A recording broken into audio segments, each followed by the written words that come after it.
other presentations and try to leave time for a wonderful video to inspire you all and make you smile on your way to lunch.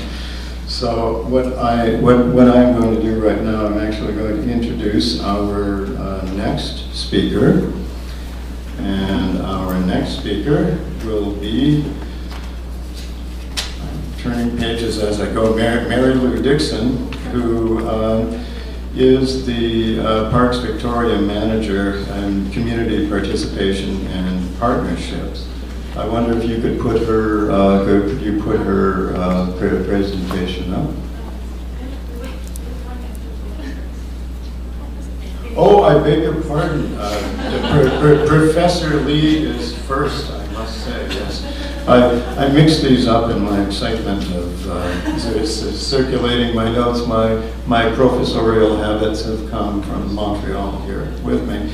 So, may I introduce Professor Sun Kyung Lee, who is an environmental and science educator specializing in curriculum development, teaching learning strategy, and teacher education in the field of environmental education and environmental and ESD. She teaches at the undergraduate and graduate environmental education and science education at Chungju National University in Korea.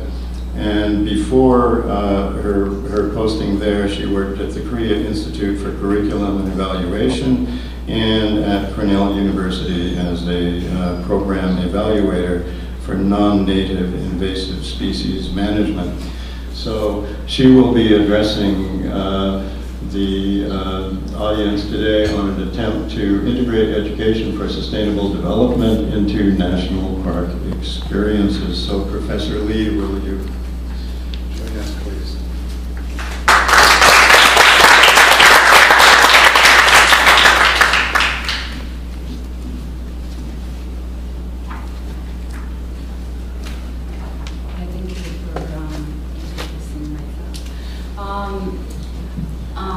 I'm Sun Kyung-lee from Chungju National University of Education, which is teacher training university.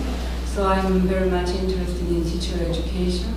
I'm not an expert in national park, but I would like to integrate my expertise into national park experience. So I'm very pleased to give this presentation here.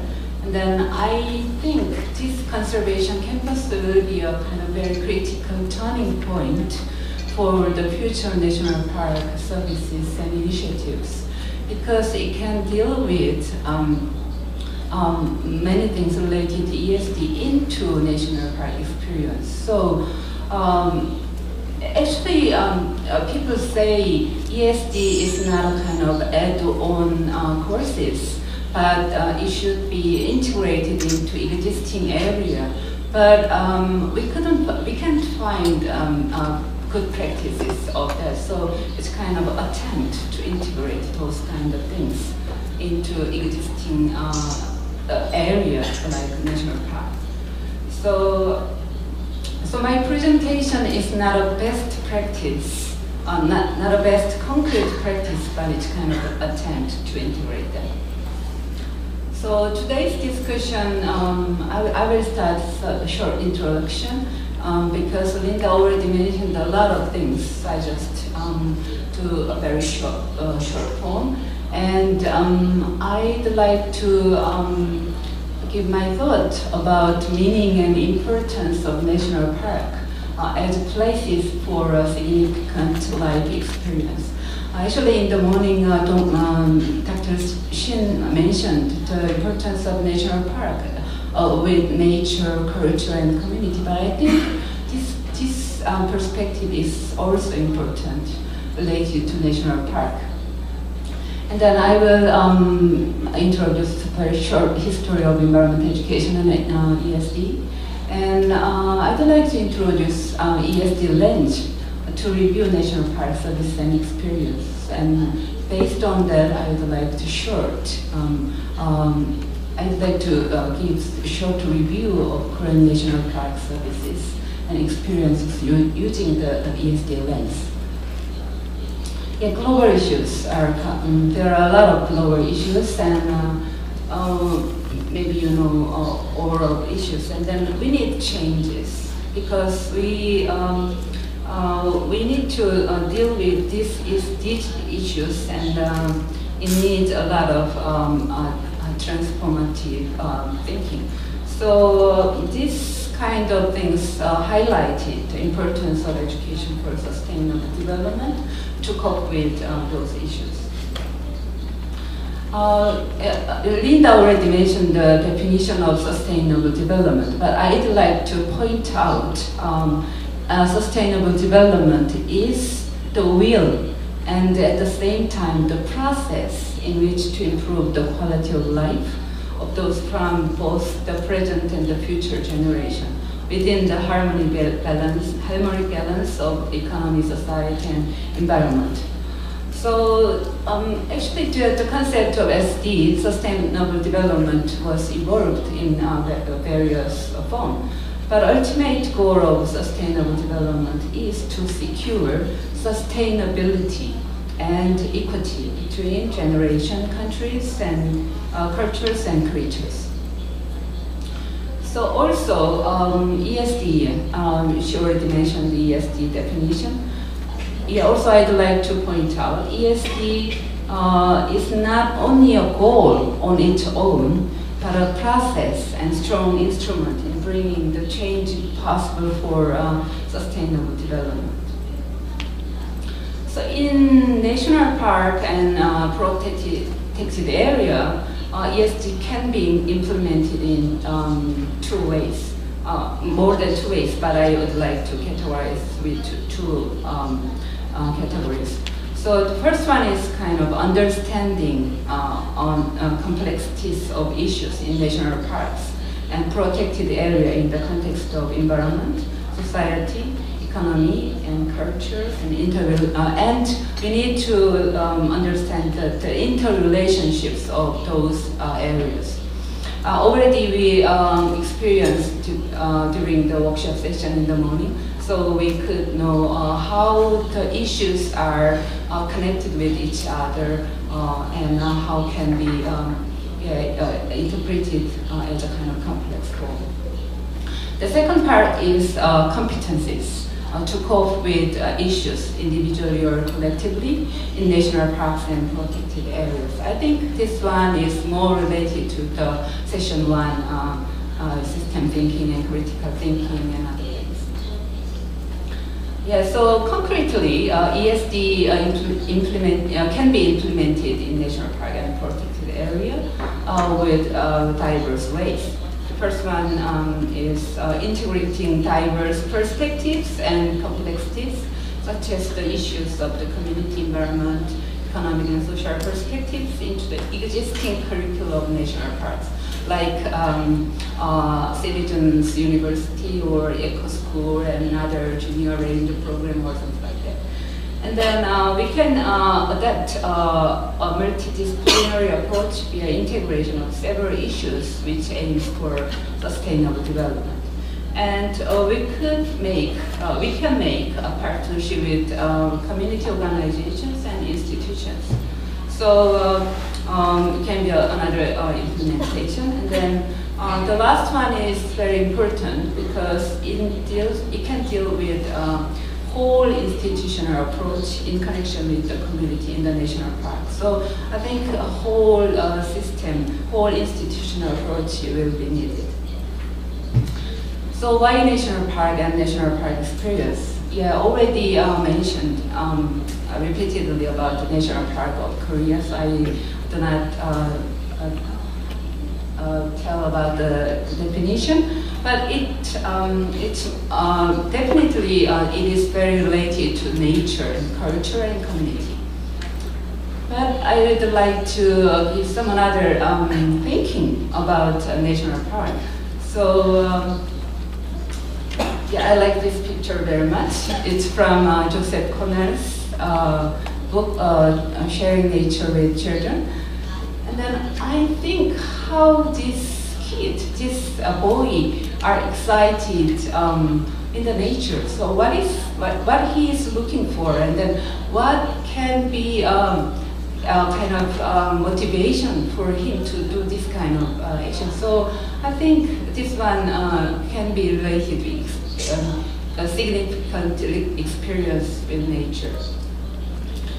Actually, when we talk about the sense of place or meaningful experience with the nature, it depends on the region rather than the culture. If we live in the same culture, even though we live in the same culture, if the people are living in another region, like urban area or rural area, in the case they can develop another sense of place. So they could, some children can recognize some plants and fishes and other things, but the other children can recognize the sign of fast food restaurant or indicators of road.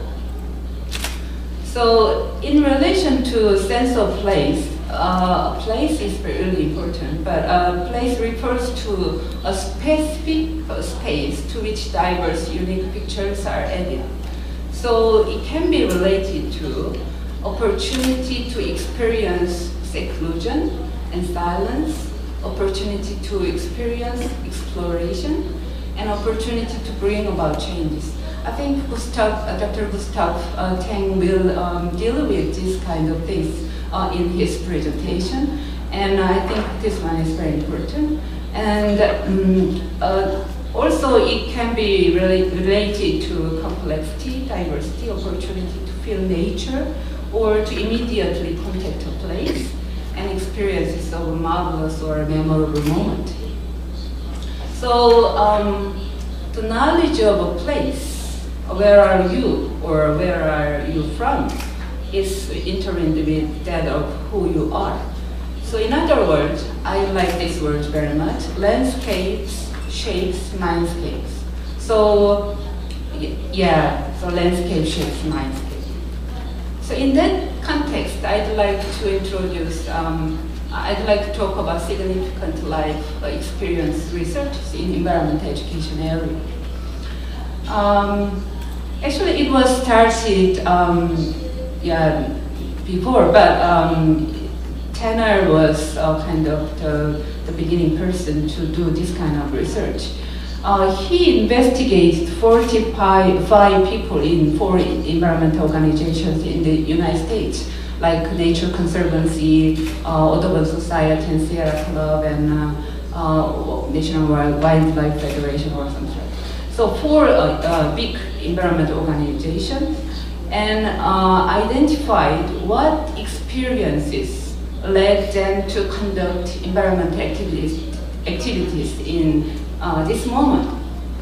So he found that they affected the most by their experiences in outdoor settings or nature during their childhood. So he called this as a significant life experience. So after his research, a lot of researchers were doing this kind of research. So Chola, she is very famous for this area. Then she interviewed 30 and 26 environmentalists in the United States and Norway for significant life experience. So the results are like this. And then Parma and Sagate also interviewed another member of 233 members of Environmental Education Association in the UK. So it's kind of worldwide researches. So they find some similar but some different results from that. So based on this result, we could see the order of a significant life experience is different depending on their age or countries. But we could find three important points, like nature, people, and story, which connect nature and people. So they are very important, and then it highlighted the context of the experiences. So based on this kind of research, I think this shows the importance of national park or protected area as the source of environmental sensitivity and significant life experience for a sustainable society. Yeah, this is the short history of environmental education. Yeah, and then as you can see, a lot of roots of environmental education in this picture. So it started with field trip, outdoor research and conservation education, environmental learning, urban studies, or something like that. And it is going towards education for sustainable development with real action or empowerment. So key things of ESD. So they are all can be related to national park experience or protected area experience. But I think the interconnectedness or interrelationship of those issues are very important. So we need to deal with as a kind of complicated form. And process and learning in education for sustainable development is very important. So you might see some points in process and learning. So if you review or reflect your practices in your setting, you might want to consider those kind of process and learning. So I'd like to start to talk about ESD Lens to review as a kind of tool to review national park experience. So as I mentioned before, the integration of ESD into existing area, if we need, if we would like to do those kind of integration, we need to reflect or review the existing area with another eye, another perspective. So we can call this as ESD Lens. It was developed by Professor John Fian and his colleagues with the support of UNESCO.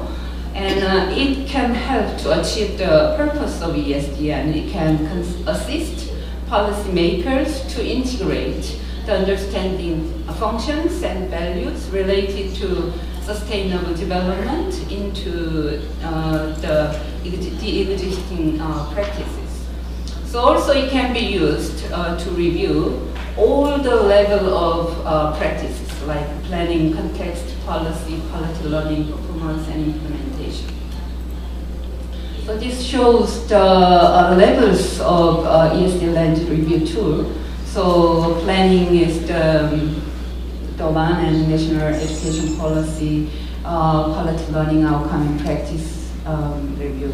And then you can see some arrow with multi-stakeholders part. So I think many stakeholders can participate in the process of review of national park experience and services. The first part is planning and contextualizing review tool. It includes two tools. So these can help with planning and building mutual understanding and contextualization of ESD. So these tools are very useful for multi-sectoral groups that wish to work together to build coherence in ESD implementation at a national or local level. And then the second one is policy level. So in national park experience or in another setting, a lot of policies are made. So we need to review and reflect those kind of policies. What kind of things and what kind of intentions are there or something like that. This shows some tables related to planning and contextualization, review. So yeah, so what kind of planning can we do, or what kind of context or what kind of capacity we are thinking about, or something like that. You can see. So yeah, question and so for this kind of things, what we need to do for the review. And then policy. So if you see a policy, so you can make a review, like name of policy and role of education and ESD opportunity and resources. So you can deal with those kinds of things. The third part is quality learning outcome, which is very related to the process and learning. So in this document, they are categorized. They categorized quality learning as kind of 5-1: learning to know, learning to be, learning to live together, learning to do, and learning to transform personally and collectively. And the last one is practice